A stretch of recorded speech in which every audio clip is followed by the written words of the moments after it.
Have you ever noticed how often you hold yourself back before you even begin? Not because you lack ability, but because a quiet voice inside you says this is too big for someone like you. That voice does not shout. It whispers. It sounds reasonable. It tells you to be careful, to be realistic, to stay where it feels safe. Maybe you had an idea that excited you, but you told yourself to start smaller. Maybe you imagined leading, creating, or building something meaningful, but decided it was better to stay in the background. And when you see others succeed, you assume they are different, more talented, more connected, more deserving. So you adjust your dreams. You shrink them. You make them fit inside what feels possible instead of what feels true. The dangerous part is this. Over time, that smaller version of your dream starts to feel normal. You stop questioning it. You stop asking what could happen if you allowed yourself to think bigger. This is not a story about ambition or success. It is the story about the moment you realize that the limits you believe in were never placed on you by the world. They were placed there by your own thinking. And once that realization begins, everything else can change. That way of thinking often hides behind an ordinary life, a life that looks fine on the surface but quietly keeps bigger possibilities out of reach. In a small town where everyone knew each other lived a man named David. He was 32 years old and owned a modest convenience store. His father had passed down to him. The store was small but reliable. A few shelves, a simple counter, and regular customers from the neighborhood. David was not unhappy. In fact, he believed he was being responsible. He lived by the lesson his father taught him. Be realistic. Do not aim too high, or you will fall too hard. A small, steady business is better than a big, uncertain dream. So David followed that rule every day. When people suggested he expand the store, he smiled politely and said he was satisfied. He did not need more than this. Stability felt safer than ambition. From the outside, his life looked sensible and calm. But without realizing it, David had already made a decision, not just about his store, but about how big his life was allowed to be. And that decision quietly shaped everything that came next. Even though David told himself he was content, something inside him was not completely quiet. When the store closed for the night and the lights were dim, he would sometimes pause before leaving. He would stand by the window and look at the empty lot next door. It was larger than his current shop, big enough to become something more. And for a brief moment, he allowed himself to imagine it. Wider aisles, more choices, a small place where people could sit, talk, and feel connected. Those moments never lasted long. Almost immediately, the familiar voice returned. It reminded him of everything that could go wrong. It questioned his ability and warned him not to risk what he too already had. So David would turn away from the window, lock the door, and carry the unspoken idea home with him. He did not talk about it. He did not write it down. He treated it as something unrealistic rather than something possible. What David did not realize was that these small private moments mattered because they revealed the truth. He did not lack vision. He lacked permission. Permission to believe that the life he imagined might be worth pursuing. And each night, he chose to ignore that vision. The gap between who he was and who he could become quietly grew. While David questioned himself in silence, someone else saw the picture more clearly. His wife Sarah noticed the way he spoke to customers, the care he put into the Pandas store, and the trust people had in him. She saw skills he took for granted and potential he refused to name. One evening she spoke gently. She did not push or criticize. She simply asked, "What if we tried? What if we made the store a little bigger?" David answered the same way he always did. He said they were doing fine. He said it was better to protect what they had than to risk it for something uncertain. To him, staying small felt like gratitude and responsibility. But beneath those words was fear.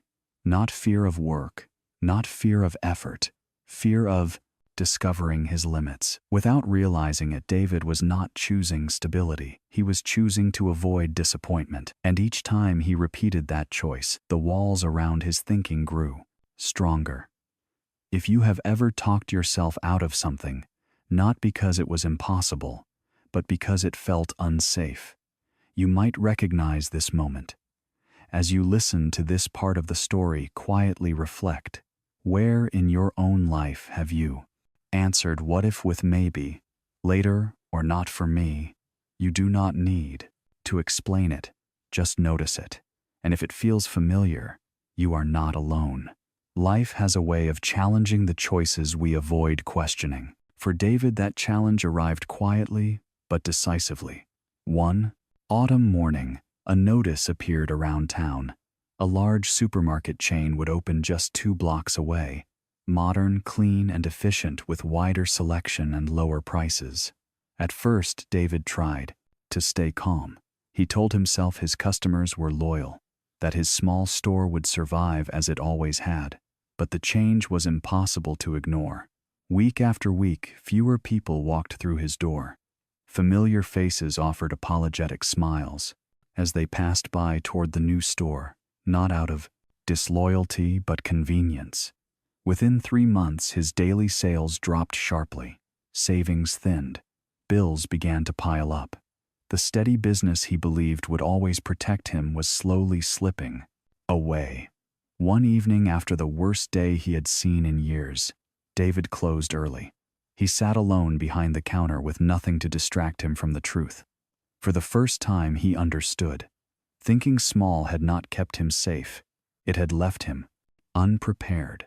The limits he accepted to avoid risk had also limited his ability to respond when change arrived. That night, David did not go home right away.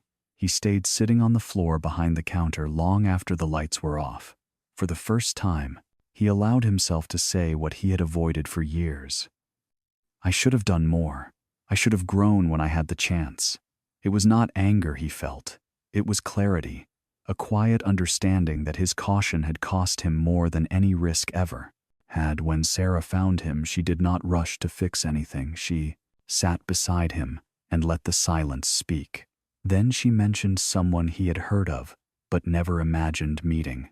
A businessman named Mr. Chen, who had grown up in the same town and built something remarkable from very little. David immediately dismissed the idea. Why would someone like that talk to someone like me? Sarah answered calmly. Because years ago he was exactly where you are now, and someone helped him see differently. That night, David could not sleep. By morning, he made a decision that frightened him more than failure. He would ask for help. It was the first time he chose possibility over pride. And that choice quietly set the next chapter in motion. A few days later, David found himself in a place far outside his comfort zone. Mr. Chen's office was high above the city on the upper floor of a downtown building. From the window, the town below looked smaller, quieter, and strangely distant. David felt out of place. He spoke honestly, admitting that his store was failing and that he had never seen himself as someone who could build something big. He believed success belonged to people with advantages he did not have. Mr. Chen listened without interruption. Then he smiled gently and said he once believed the exact same thing about himself. He invited David to stand by the window and look out. He pointed to a tall building in the distance and explained that years earlier, it had been nothing more than an empty lot. Someone had stood there and decided to imagine more than what they saw. The difference was not talent or timing. It was a single decision to think beyond the empty space.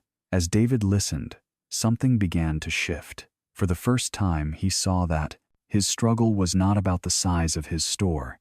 It was about the size of the belief he allowed himself to hold. Mr. Chen then showed David something simple yet powerful. He placed 2 clear containers on the table. One was small, and the other much larger. He filled the small one with water. It filled quickly and looked complete, safe and contained.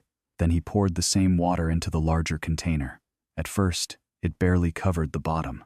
Mr. Chen explained that effort does not change, only the space we allow it to fill. When you think small, your effort reaches its limit quickly. It feels comfortable, but it cannot grow beyond that boundary. Then he filled the larger container to the top. The same water now had room to expand and become something more. He looked directly at David and spoke calmly. Your store is not the limit. Your thinking is. Most people do not fail because they aim too high. They fail because they aim too low and never discover what they were capable of. In that moment, David felt something open inside him. A belief he had carried for years began to loosen. For the first time, he considered a new question. What if I stopped telling myself I could not? Mr. Chen then showed David something simple yet powerful. He placed two clear containers on the table. One was small and the other much larger. He filled the small one with water. It filled quickly and looked complete, safe and contained. Then he poured the same water into the larger container. At first, it barely covered the bottom. Mr. Chen explained that effort does not change, only the space we allow it to fill. When you think small, your effort reaches its limit quickly. It feels comfortable, but it cannot grow beyond that boundary. Then he filled the larger container to the top. The same water now had room to expand and become something more. He looked directly at David and spoke calmly. Your store is not the limit. Your thinking is. Most people do not fail because they aim too high. They fail because they aim too low and never discover what they were capable of. In that moment, David felt something open inside him. A belief he had carried for years began to loosen. For the first time, he considered a new question. What if I stopped telling myself I could not? What happened next did not just change David's business. It changed the way he lived. The store grew, but more importantly, his thinking did. By choosing to imagine more, he created a place people wanted to return to, not because it was bigger than anyone else, but because it was built with intention, care, and belief. Over time, David realized something simple and powerful. His potential had never been the problem. The way he thought about his potential was, this story is not really about a store. It is about the quiet moments where we decide how much of ourselves we are willing to use, the dreams we reduce to feel safe, the ideas we delay because we do not yet believe we are ready. Here is what this story offers you. Size of your thinking shapes the size of your results. You do not need every answer before you begin. You only need the courage to stop telling yourself it is not possible. So take a moment. Think about one area of your life where you have been choosing the small version. Ask yourself honestly, what would change if I allowed myself to think bigger? If a thought comes to mind, share it in the comments. Not to prove anything, just to acknowledge it. Because the moment you name it, you begin to make space for it.